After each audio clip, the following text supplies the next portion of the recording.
Hey guys, welcome back to another video here with me, Yvonne, and today we are going to be talking about what curriculum I ended up going with for homeschool for this year for both of my kids. So let me start by saying that I chose this curriculum because one of my favorite YouTuber moms, homeschool moms, talked about it. She talked about how great it was, and she talked about specifically one of the books that she uses for her curriculum, which she doesn't really do curriculum, but it's the one that she's using for, like, I guess, English, and how much she loved it, and how much her daughter loved it, and how she was just very satisfied with it. So I thought I would give it a try.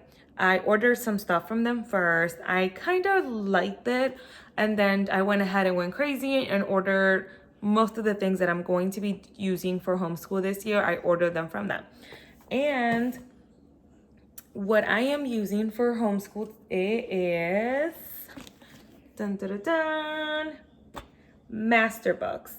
So Master Books happens to be extremely popular in the homeschool community. And it has been, first of all, let's start with homeschooling. Homeschooling has been no ride in the park. It has been very hard for me. It has been very challenging. It has been a roller coaster of emotions. Some days I'm up for it. Some days I'm just like, send them back to school. It is what it is, and we'll just kind of figure it out with school. But here we are, giving it a try every single day and working hard at it. And today was one of those days where I saw some progress, and I was very proud, and I was very happy with where we ended the day at. So it has been complicated, to say the least, okay? It has been complicated, but I'm trying. And I decided to go with Master Books. So the book that got me was, and I have all these books literally right next to me. I have all these lights shining at me. I am in the entrance of my apartment. I am where I built my little office. This is where I'm filming this video today. But you do what you can, right? So this is the book. And this is my son's book. So this is the one we started today. I ordered book number 5, which is for 5th graders, just because they give you like a little like a glimpse of the chapters and what to expect. So I saw it, and it just kind of seemed familiar to what he was doing in 5th grade and kind of where he left off in 5th grade. So that's the book I started with first. And then we did some pages because it tells you by day. So I like it that it's like, it gives you like your lesson, and then it gives you like exercise day 5. It gives you the spelling words, so you don't really have to work on your own spelling words because it actually comes with one every week. And then at the end of the book, you get like an answer key to like everything. You know, if you're kind of like me and you don't know what you're doing because you're not a teacher and it's never been one of your interests, and all of a sudden you're presented with this homeschooling thing, you definitely need an answer key just to make sure your kids are doing the right thing. So this is what I've been doing. So I changed him to this book just because I felt like the other book was way too easy. He was just going through it in like 5 minutes. And I definitely want him to feel challenged because that's where I can help him. If everything's easy and he can do it on his own, then I feel like, then what am I doing? Like, what's my part here? Versus if it's a little bit challenging, it's like, okay, let's do some research together. I feel more like a homeschool mom. And that's kind of the vibe that I'm going for. This past 4 weeks, because I've been homeschooling now for 4 weeks, it's been nothing but trial and error. I have had some, like I said, some really good days and then some really bad days. I've had more days of like not doing absolutely anything because there's too much going on around us. But one thing I have done is I have looked at all the things. It's like my kids are like a big puzzle for me.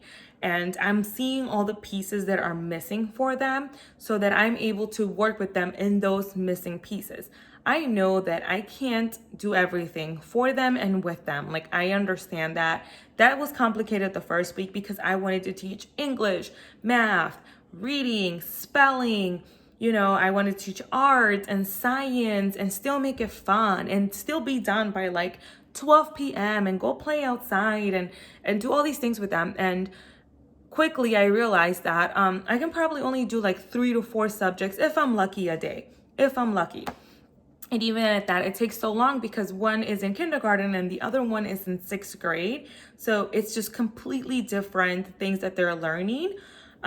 So I am still learning how to balance my time and myself during the morning when I'm teaching one kid, what to teach the other. And that's been, I think, very complicated. But I switched them to this one. This is where we're doing language lessons for a living education. This is for my son. So for my son, let's start with him. Everything is master books for him, except for math. For math, I did order him master books for his math, but I was just looking through the book today on the 4th week. I know I barely started looking through the book, and I realized that a lot of the things that the 6th grade math for master books is a lot of the things that he already learned. So I'm like, okay, maybe that's not the right book for him, because he did learn decimals and fractions and how to add fractions and how to multiply fractions. Like, he did all of that already. He's more right now into like ratios, and I believe that might be algebra. So for math, we did start with Khan Academy. I think it's what it's called. And just to kind of see where he's at once again, I did start with ratios, and I saw that he was just having trouble when it came down to multiplying. And I always knew that multiplication was like very hard for him. So I ended up forgetting about Khan Academy for now and just working on multiplying at home. Just going back to basics, back to grouping, back to understanding what multiplication is. And that's kind of where I am with him. We are multiplying right now. Next, we're going to do division. And I feel like I may be wrong, and there will be an update. But I feel like if he can get multiplying and division down, I think like everything else will just be really easy for him. It's kind of like adding and subtracting, makes it so much more easier to add and subtract. And then everything else you could just slide through. Multiplying fractions, adding fractions, ratios was more like, if you have a cake for 16 people and all of a sudden 32 people are coming, like, what do you do with your ratios? So it was kind of like that. And that's when I realized, okay, he's having trouble. I'm having trouble explaining. Let me go back to basics with him. So with math, that's what we're doing. We're just kind of, every day is different. And we spend very, very little time with math because I don't want him to hate math. I want him to learn math and to learn to love it. Because when you learn to love math, you will do well in math. If you hate it, you're just always going to have problems with math. So for now, that's what I'm doing with him for math. For science, we haven't even started science yet. Like, we haven't even started science, okay? So I still don't know what I'm going to do for science. I did order the science from, let me see. I did order the science strategy elementary, and this is chemistry and physics. So I'm gonna still look over this. I've been so busy that it's just crazy. Time just flies, okay? But I'm gonna go over this and I'm going to see where he left off and if this is something that's going to work for us for science. But for what else am I teaching him? For history. Okay, for history, we're also doing master books and we're doing America's history. And this is the 2nd book. And this is actually really nice because he did leave off on Abraham Lincoln. So this starts off with Abraham Lincoln. So I'm like, this is perfect. This is where he's going to start right now for history while I'm still trying to figure everything out. And then for writing, he's doing also master books and he's doing this one. As you can see my ring lights. He is doing this one. So that's what he's going to do for writing. So that's my son. So he's doing mostly master books for now while we're still trying to figure things out. Now for my daughter. My daughter, I'm still trying to figure out what to do for her. She's actually really advanced for her age. And I realized that because all the things that I got for kinder, she just knows it already. So it's kind of like a waste of money. I did with her the math one today. And we went through like 2 lessons today completely. She just flew through them. And then I kept looking through the book and I realized, oh crap, like she actually knows all of this stuff. Even basic adding, she already knows. So I'm like, crap. Like, now I have to come up with my own curriculum with her and my own like unit study ideas for her. But she's a lot easier because it's kinder, you know. She's gonna be doing some adding. I'm hoping to be able to teach her how to read. She's very into letters and sounds right now. So I'm hoping to basically what a girl learns or what a kid learns in 1st grade, I'm going to help her learn it because she's there right now. She's there where, you know, she knows a little bit of 1st grade stuff and she's interested in 1st grade, even though she's supposed to be in kinder. So I'm going to do that with her. I'm going to somehow figure out where do we start in 1st grade, even though she's only 5, and hopefully she can read, because I think that would help her out a lot. That would help me out a lot. Another thing that we're doing, this is something that we actually did every day for a while, is read aloud. We love read aloud. We have read aloud many books, but we did read one chapter book, which is My Side of the Mountain. And this got recommended by Tori, she's also on YouTube, and she's a homeschool mom. And I decided to read this book as my first chapter read aloud, just to see also what I can do. And it just, at first, it was hard because I didn't understand. I was still kind of homeschool searching, finding my rhythm, finding my discipline with the kids. So at first it was hard to sit down and like read this to them. But then after I think like the 3rd, 4th day, I kind of got it down. I gave them Play-Doh, I gave them toys, I gave them snacks. Like I kept them busy while I was reading in the background. I didn't even ask for them to listen to me. I didn't even ask questions through my reading. I was reading like 20 pages a day, which is about 30 to 40 minutes because they were so into playing. I would even let them have conversations with themselves as I was reading. And I ended up getting like really good results. I ended up, I finished the book on Monday. Yesterday. And as soon as I'm done, I'm like, any comments, any questions, anything you guys want me to explain? And I was so surprised that even my 5-year-old daughter was able to tell me things about this book that I had no idea she was paying attention to.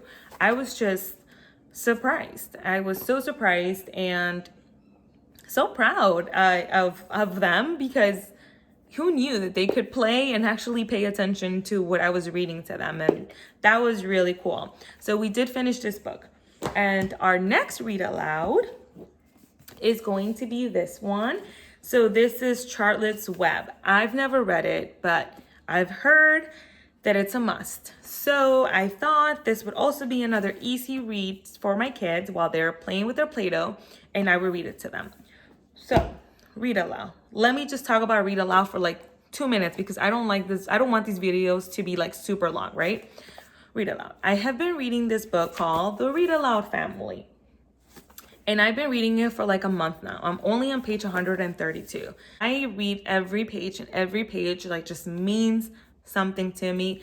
Every page just kind of like does something to me. It does something to my homeschool. So I absolutely love this book. Even if you're not homeschooling, I'd recommend this book. It's so good, and it just talks about reading to your kids and how good it is for them, and how we sometimes have this pressure of like, I must read to them before bedtime. They must understand. I must make time. It just talks about how it's not about that. It's not about that at all. It's about just slowing down for a little bit and just reading a story, whether they're listening to you or not, or playing with Play-Doh. You go ahead and sit down and read it to them. It creates a bond. And it's so true. It creates a bond. I mean, the other day I was at Portillo's, and we were just there joking around, and somehow the book, My Side of the Mountain, we started making references to like pages that we have read as we're sitting there. And it was just so enjoyable to see both of my kids interact with one another and include this bird called Frightful, and, kind of make a calling for Frightful. And it was just very fun. And I saw that and I was like, oh my God, this is amazing. Like, I didn't even know that they were actually paying attention. And here we are talking about Frightful at Portillo's. So that was really, really cool. It's a really, really, really good book. I recommend it. It's a 10 out of 10. Obviously, when I'm finished reading it, I will give it, I think, a better review. But for now, I think that, yeah, it's great. It's easy to understand. It's easy to read. I'm sure that you can finish it in less than a week, but I'm taking my time with it just because every time I read something, I want to use it. I want to use it the next day, and I want to stop and kind of like use what I've read. But this video is already long enough and I'm gonna have to do a lot of editing. Thank you so much for watching. It has been great talking to you guys about this. It has been great for many reasons. I'm mostly doing this channel because I want to see my own progress. I want to see where I started and hopefully where I end with all of this. But yeah, this is basically it. This is what I'm doing. I really, really hope it works out. And I really need to get more organized with all of this. I need to get better at having a little more structure because right now it's all over the place. And hopefully we're able to do this at least like 4 days a week because that would be good. But yeah, thank you guys so much for watching.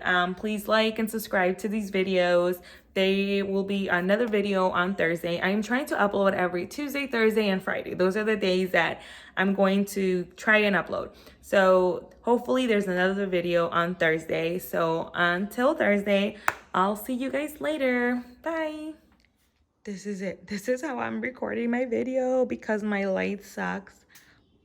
But a girl's gotta do what a girl's gotta do.